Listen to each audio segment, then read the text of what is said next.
การผลิตหัตถกรรมภายในแขวงจำปาสักแม้นมีหลายในคงเขตทั่วประเทศซึ่งเป็นเอกลักษณ์ของแต่ละท้องถิ่นและเป็นภูมิปัญญาของคนในพื้นที่ที่ได้ค้นคิดประดิษฐ์มาแต่โดนนานจนถึงปัจจุบันเฮ็ดให้มีการสืบสานรักษามูลเสือมาถึงทุกวันนี้หนึ่งในนั้นศูนย์ผลิตหัตถกรรมสะพายก็เป็นศูนย์ผลิตหัตถกรรมหนึ่งที่ได้ผลิตสินค้าหัตถกรรมในหลายรูปแบบเพื่อวางแสดงและจำหน่ายออกสู่สังคมศูนย์ผลิตหัตถกรรมสะพายได้สร้างตั้งขึ้นในปี 2014 โดยการบริหารของท่านนางคันทองวงศ์ถาวรหัวหน้าศูนย์หัตถกรรมสะพายโดยท่านกล่าวให้ฮู้ว่าศูนย์หัตถกรรมสะพายได้สร้างตั้งขึ้นโดยได้รับอนุญาตจากอำนาจการปกครองเมืองและคณะกรรมการที่เกี่ยวข้องให้ทดลองเปิด 3 ปีโดยบ่ได้เสียค่าเช่าและมีสินไหมพร้อมอุปกรณ์ตำหูจำนวนหนึ่งที่วางแสดงโดยการนำใส่ทุนของตนเองและปีต่อมาจึงได้เริ่มมีการเก็บซื้อสินไหมเพิ่มเขาสู่ศูนย์เรื่อยๆตามความต้องการของลูกค้า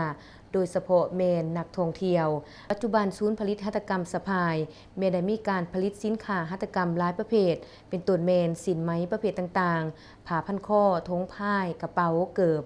และเครื่องที่ระลึกอีกหลายรายการเพื่อรองรับลูกค้าที่เป็นนักท่องเที่ยวทั้งภายในและต่างประเทศซึ่งสามารถสร้างรายรับให้แก่สมาชิกของกลุ่มภายในชุมชนและสมาชิกภายใน3เมืองคือเมืองสนาสมบูรณ์เมืองบาเจียงเจริญสุขและเมืองพนทองมีรายรับที่แน่นอนนางขันทองวงศ์ถาวรหัวหน้าศูนย์หัตถกรรมสะพายได้กล่าวเติมอีกว่า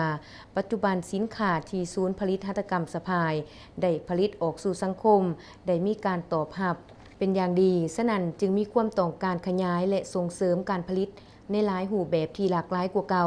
และตอบสนองกับยุคกับสมัยในปัจจุบันให้หลายขึ้นพร้อมทั้งมีการวางแผนขยายสถานที่วางจำหน่ายเพิ่มเติมอีกตามสถานที่ที่มีนักท่องเที่ยวหลายเช่นสนามบินสากลปักเซ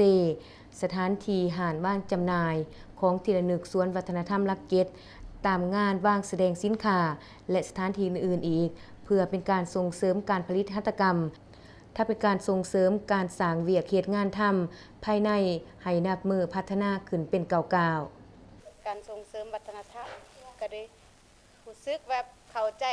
ในภาครัฐอันเป็นการส่งเสริมแล้วก็คิดว่าวัฒนธรรมอันนี้เป็นวัฒนธรรมคิดว่ามันก็บ่ทันมีไผสิเกิดความแนวคิดอยากส่งเสริมอยากให้มันต่อไปให้มันยืนยงคิดว่าบ้านของสะพานมันก็เป็นบ้านที่มีชื่อเสียงโด่งดังมากมาแล้วเป็นบ้านที่มีมนต์เสือ